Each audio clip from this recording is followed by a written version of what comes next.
की वडील म्हणाले मातीवर लिहिलं तर मिटून जाईल, कागदावर लिहिलं तर कागदही फाटून जाईल. विष्णू तू असं कर, तू माणसांच्या काळजावर लिहायला शिक, आयुष्यामध्ये कधीच मिटणार नाही.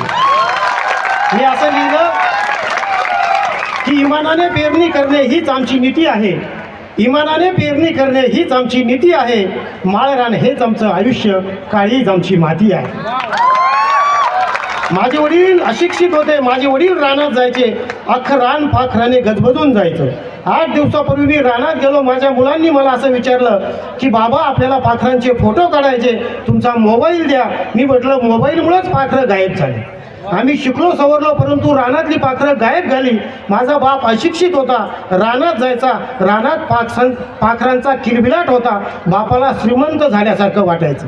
मी त्यावर लिहिलं की रानात गेल्यावर मला विचारतात लेकरं, रानात गेल्यावर मला विचारतात लेकरं, बाबा सांगा आपल्या रानातली कुठं गेली पाखरं, बाबा सांगा आपल्या रानातली कुठं गेली पाखरं.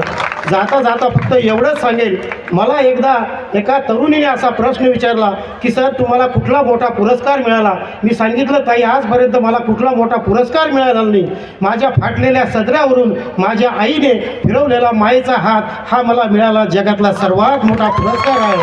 म्हणून मी असं सांगतो की माझी आई सर अशिक्षित होती, माझ्या आईने माझ्या हातामध्ये फुटलेली पाटी आणि तुटलेली लेखणी जर दिली नसती तर कदाचित आज तुमच्यासमोर उभं राहण्याची माझी हिंमत झाली नसती, 2 पुस्तकं लिहिण्याची माझी हिंमत झाली नसती. मी एवढंच म्हणेल की मोबाईलचा वापर एक वेळ कमी करा, जास्तीत जास्त पुस्तकाचं वाचन करा, कारण जी माणसं जास्तीत जास्त पुस्तकाचं वाचन करतात ती स्वतःचं एक वेगळं विश्व निर्माण करत असतात. मी नेहमी सांगतो की शेवटच्या क्षणापर्यंत माणसाने झुंज दिली पाहिजे, कारण कधी कधी शेवटच्या क्षणात सुद्धा विजय दडलेला असतो.